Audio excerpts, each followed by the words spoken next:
Good morning student, आशा करती हूँ आप सब बहुत अच्छे होंगे। मेरा नाम है दीपक, मैं आपके अपने चैनल दीपक चहल में आप सभी का स्वागत करती हूँ। हम 8th क्लास की ज्योग्राफी का 3rd चैप्टर रिवील करने जा रहे थे, जिसके अंदर हम मिनरल और पावर रिसोर्सेज के बारे में पढ़ रहे थे। मिनरल और पावर रिसोर्सेज 2 टाइप के होते हैं। पावर रिसोर्सेज कन्वेंशनल और नॉन कन्वेंशनल होते हैं। कन्वेंशनल के बारे में हम पढ़ चुके थे, आज हम non conventional source of energy के बारे में पढ़ेंगे। The increase use of fossil fuel is leading to its shortage. जो फॉसिल फ्यूल का यूज में इंक्रीज हो रहा है डे टू डे, वो फॉसिल फ्यूल की शॉर्टेज को दिखा रहा है। हमें उसकी शॉर्टेज महसूस हो रही है। It is estimated that if the present rate of consumption continue, यह एक एस्टिमेट है कि इसी रेट से अगर फॉसिल फ्यूल को हम कंजप्ट करते रहे, the reserves of these fossil fuel are will get exhausted. जल्दी ही जो रिजर्व है फ्यूल के वो ख़त्म हो जाएंगे। ठीक है। Moreover their use also cause environmental pollution, और इसका यूज करते हैं उसके कारण क्या होता है, इन्वायरमेंटल पोल्यूशन भी होता है। Therefore there is need of using non conventional resources such as solar energy, wind energy, tidal energy which are renewable. इसलिए हमें ज़रूरत है आज के टाइम में जो नॉन कन्वेंशनल सोर्सेज हैं उनका यूज करने की, जैसे कि सोलर एनर्जी है, विंड एनर्जी है, टाइडल एनर्जी है, जो रिन्यूएबल भी होते हैं। रिन्यूएबल का मतलब जो जल्दी से, जिसको ख़त्म नहीं किया जा सकता, जैसे वाइंड है, सोलर है और टाइड है, उनको हम कभी ख़त्म नहीं कर सकते, वो अपने आप रिन्यू होती रहती हैं। ठीक है। इसमें हम सबसे पहले पढ़ेंगे सोलर एनर्जी के बारे में। Sun heat and light energy can be felt by us every day. जो सन की हीट और लाइट होती है वो हम हर रोज़ अनुभव करते हैं। Solar energy trapped from the sun can be used in, जो सोलर एनर्जी है उसको हम ट्रैप करके कहाँ यूज कर सकते हैं, solar cells to produce electricity. Solar cells के द्वारा हम उसका यूज कर सकते हैं और इससे इलेक्ट्रिसिटी को जनरेट कर सकते हैं। Many of these cells are joint into a solar panel to generate power for heating and lighting purpose. बहुत सारी सोलर सेल को जोड़कर एक सोलर पैनल बनता है, जिसका काम क्या होता है, हीटिंग लाइटिंग पर्पज से हम उसमें लाइट को जनरेट कर सकते हैं, इलेक्ट्रिसिटी को जनरेट कर सकते हैं। The technology of utilise solar energy benefit a lot of tropical countries that are blessed with abundant sunshine.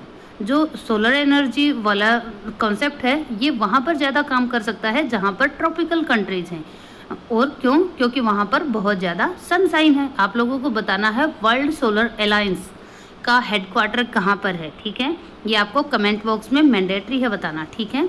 Solar energy is found used in solar heaters, solar cookers, solar dryers, besides being used in the community lighting and traffic signals.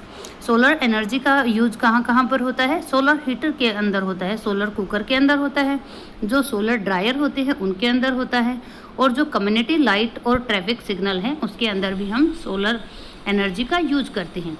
अब हम पढ़ते हैं wind energy. Wind is inexhaustible source of energy. जो wind है वो भी एक कभी ना ख़त्म होने वाला सोर्स है एनर्जी का। Wind mill has been use for grinding grain and lighting and lifting water since time इमोर्टली।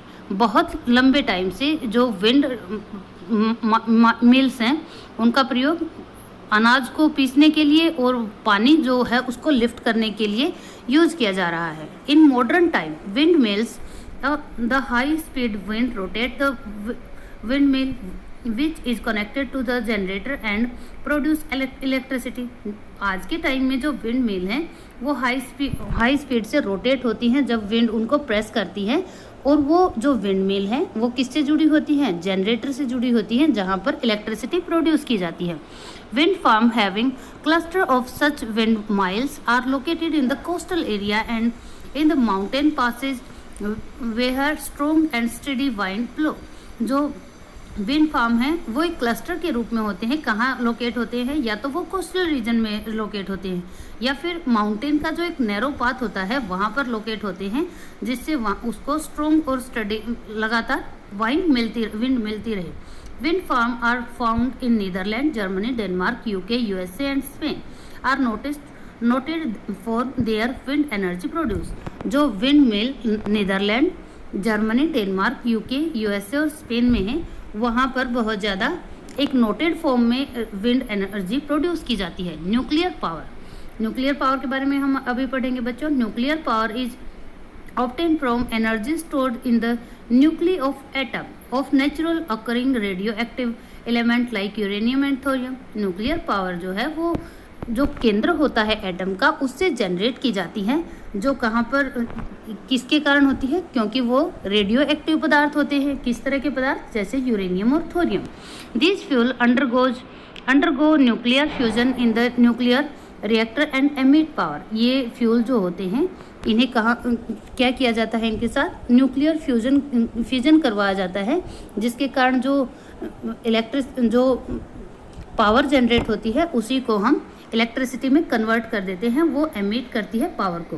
The greatest producer of nuclear power plant are USA and Europe. जो ग्रेटेस्ट प्रोड्यूसर हैं वो मेनली यूएसए और Europe के अंदर है। इन India के अंदर Rajasthan and Jharkhand have large deposit of uranium. जो राजस्थान और झारखंड है वहाँ पर लार्ज क्वांटिटी में यूरेनियम मिलता है। Thorium is found in large quantity in the monazite sand in Kerala. Thorium कहाँ पर मिलता है, जो मोनोजाइट सैंड होती है केरला के तट के ऊपर, वहाँ मिलता है। The nuclear power station in India. जो इंडिया के अंदर न्यूक्लियर पावर स्टेशन है, मैं पहले ही बता रही थी, वो बहुत कम है, आप उनको अच्छे से याद कर सकते हो। आर लोकेटेड इन, कहाँ पर लोकेटेड है, कलपक्कम इन तमिलनाडु के अंदर कलपक्कम जो जगह है वहाँ पर। तारापुर इन महाराष्ट्र में तारापुर। राणा प्रताप सागर नियर कोटा इन राजस्थान के अंदर जो कोटा शहर है उसके पास राणा प्रताप सागर जो है वहाँ पर। नरोरा इन उत्तर प्रदेश के अंदर नरोरा, एंड कैगा इन कर्नाटक, और कर्नाटक के अंदर कैगा। यहाँ पर शो किया गया है कि किस तरह से न्यूक्लियर डिफ्यूजन किया जाता है और किस तरह से जो न्यूक्लियर एनर्जी है उसको जनरेट किया जाता है। यहाँ पर आप देखोगे बच्चों, यहाँ पर रेडियो एक्टिव जो पदार्थ होता है उसको रखा जाता है, उसकी चारों तरफ पानी होता है। ये पानी इसकी एनर्जी की वजह से हॉट हो जाता है और यहाँ से इसको पास करवाया जाता है। इसमें जो स्ट्रीम होती है उसके प्रेशर की वजह से ये टरबाइन रोटेट होती हैं, इसी के कारण, क्योंकि ये जनरेटर से कनेक्टेड होती है, तो जनरेटर में एनर्जी को स्टोर कर लिया जाता है, ठीक है, एनर्जी को प्रोड्यूस कर दिया जाता है। आगे हम देखते हैं बच्चों, geothermal energy. Heat energy obtain from the earth is called geothermal energy. जो हीट हमें अर्थ से मिलती है उसे हम जियोथर्मल एनर्जी कहते हैं। The temperature in the interior of earth rise steadily as you go deeper. आप सभी को पता है बच्चों, जैसे जैसे हम पृथ्वी की लेयर्स के नीचे जाते हैं जो टेम्परेचर है वो बढ़ता जाता है। Sometime this heat energy may surface itself in the form of hot spring. कई बार क्या होता है, ये जो एनर्जी होती है ये सरफेस के ऊपर अपने आप आ जाती है, किस रूप में, हॉट स्प्रिंग के रूप में। आप लोगों को कमेंट बॉक्स में बताना है दुनिया का सबसे बड़ा हॉट स्प्रिंग कहाँ पर है, ठीक है। This heat energy can be use to generate power. इसी हीट एनर्जी को पावर को जनरेट करने के लिए यूज किया जा सकता है। Geothermal energy in the form of hot spring has been used for cooking, heating and bathing of several. जो जियोथर्मल एनर्जी है उसको किस रूप में यूज किया जाता है बच्चों, कुकिंग के लिए यूज किया जाता है, हीटिंग के लिए यूज किया जाता है, और उसके अंदर बाथ भी किया जाता है। कहाँ पर, सेवरल ईयर्स, बहुत साल पहले से इस चीज़ में इसको यूज किया जा रहा है, ठीक है। USA has the world's largest geothermal power plant following by the New Zealand, Iceland, Philippines and Central America. New Zealand जो अमेरिका है वर्ल्ड का, यूएसए जो है वो वर्ल्ड का लार्जेस्ट प्रोड्यूसर है जियोथर्मल पावर की अगर हम बात करते हैं। उसको फॉलो कौन करता है, न्यूजीलैंड, आइसलैंड, फिलीपींस और जो सेंट्रल अमेरिका है वो। इन इंडिया के अंदर geothermal power plant are located in Manikaran in Himachal Pradesh and Puga valley in Ladakh. India के अंदर अगर हम बात करते हैं, जो मणिकर्ण है हिमाचल प्रदेश के अंदर और जो पुगा वैली है लद्दाख के अंदर, वहाँ पर हमें जियोथर्मल प्लांट मिल जाएंगे, ठीक है। अब हम पढ़ते हैं बच्चों tidal energy. Energy generate from tides are called tidal energy. जो एनर्जी टाइड से जनरेट की जाती है उसको हम टाइडल एनर्जी बोलते हैं। Tidal energy can be harnessed by building dams at narrow opening of the sea. इनको कहाँ पर एस्टेब्लिश किया जाता है, डैम्स को कहाँ बिल्ड किया जाता है, जहाँ पर नैरो ओपनिंग होती है सी की। During high tide the energy of the tide is use to turn the turbine installed in the dam to produce electricity. जब हाई टाइड आती हैं तो जो टाइड के प्रेशर के साथ क्या होता है, जो टर्बाइन लगी होती है वो घूमती है और उसी से क्या होता है, इलेक्ट्रिसिटी जनरेट कर ली जाती है।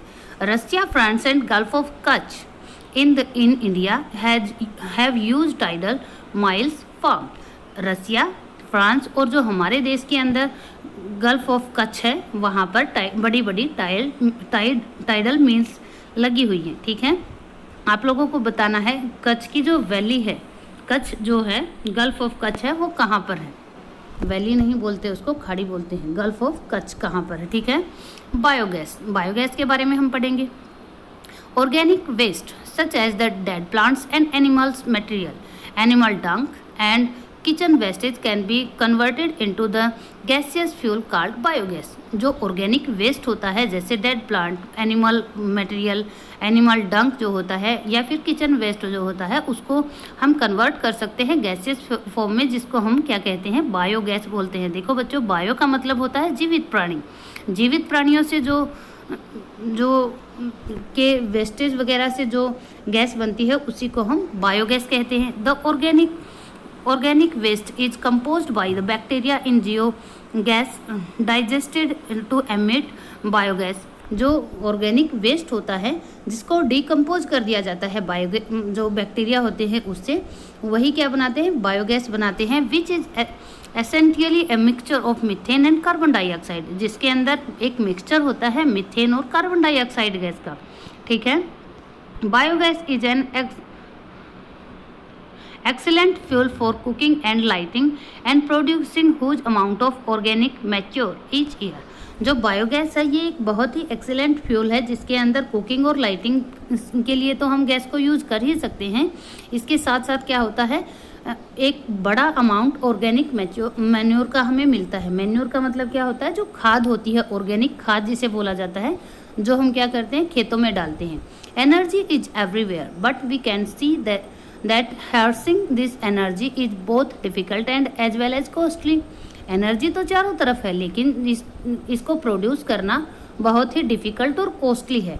Each one of us can make a difference bye not wasting energy. हम भी एक चेंज लेके आ सकते हैं, एक डिफरेंस लेके आ सकते हैं किस उससे, अगर हम एनर्जी को वेस्ट ना करें। Energy saving is energy generated. अगर हम एनर्जी को बचाते हैं, एनर्जी को सेव करते हैं, वो भी एक एनर्जी जनरेट ही कर रहे हैं। Act now and make brighter energy future. हमें अब क्या करना है, एनर्जी को सेव करने के ऊपर काम करना है और हमारे फ्यूचर को ब्राइट बनाना है। ठीक है बच्चों, मे बी आपको ये बहुत अच्छी लगी होगी। अगर अच्छी लगी है तो वीडियो को लाइक करें, चैनल को सब्सक्राइब करें। Thank you for your love and respect.